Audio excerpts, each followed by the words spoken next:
Global Peace Education Network, GPEN, est enregistré aux États-Unis en 2021.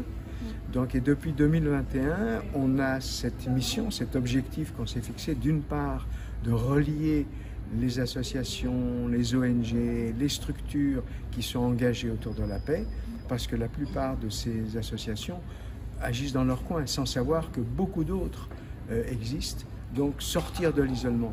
La deuxième chose, c'est aussi partager les réussites, partager les pratiques qui fonctionnent bien, mais aussi les autres, de façon à ce que chacun puisse apprendre les uns des autres, mais aussi soutenir les politiques sur l'éducation à la paix.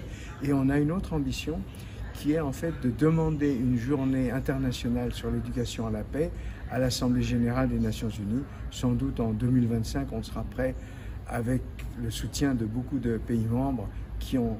Parce qu'il y a déjà une journée sur l'éducation, il y a une journée internationale sur la paix le 21 septembre, mais on pense que l'éducation à la paix est quelque chose qui vient avant la paix. C'est quelque chose qui soutient la paix. Il faut qu'il y ait de l'éducation, qu'il y ait de l'apprentissage de la paix.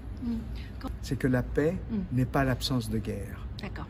Il peut très bien y avoir des situations où il n'y a pas de guerre, au sens de guerre, et pourtant il n'y a pas la paix.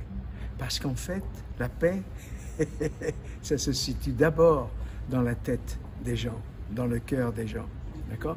Si dans ma tête, c'est ravagé de conflits, de colère, de cette guerre qui me ravage dans ma tête, de l'ego, je vais faire la guerre avec les autres. Au niveau individuel, mais au niveau aussi des États.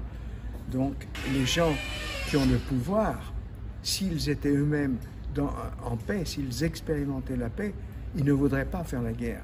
Ils arrêteraient de construire des armes, etc. Alors, pour revenir sur la deuxième partie, mais ça c'est important, parce que c'est ce que dit l'UNESCO, c'est que comme la guerre est née dans l'esprit des hommes et des femmes, c'est dans l'esprit des hommes et des femmes qu'on doit construire la paix.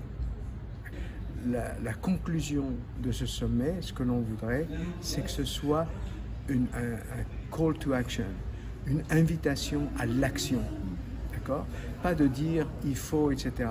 Mais qu'est-ce que l'on va faire concrètement, pratiquement, dans les jours et les semaines qui vont suivre, pas juste dans 10 ans, etc. On sait que ça va prendre du temps, et c'est ce qui a été exprimé aussi aujourd'hui, que bien sûr ça prend du temps. Mais il faut commencer maintenant, il faut commencer tout de suite. Et par rapport à ça, nous, ce que l'on souhaite, c'est que ce soit tourné vers l'action plus que vers la parole. Parce que les comportements parlent plus que les mots. Donc c'est changer de comportement, déjà. C'est un challenge, c'est un défi de toute évidence. Parce que on fait confiance, enfin, au gouvernement. On leur donne le mandat, on se dit, nous on peut rien, c'est les gouvernements qui peuvent. Et on voit que les gouvernements ne le font pas. Donc peut-être que nous, en tant que citoyens, on a une responsabilité et se mettre ensemble pour insister, pour demander par des actions, etc., de façon à ce que les gouvernements changent. Parce que les citoyens se mettent ensemble pour influencer sur les gouvernements sont obligés d'écouter les citoyens. Mais si on reste isolé, chacun dans notre coin, c'est pour ça que nous, on veut être un réseau de tous les organismes qui déjà œuvrent pour la paix. On ne va pas inventer quelque chose, mais renforcer ce qui déjà existe, permettre de s'unir et de devenir une force.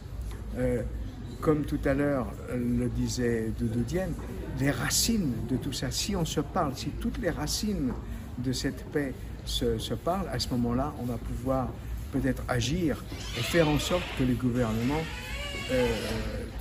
fassent quelque chose. Ouais. Ouais.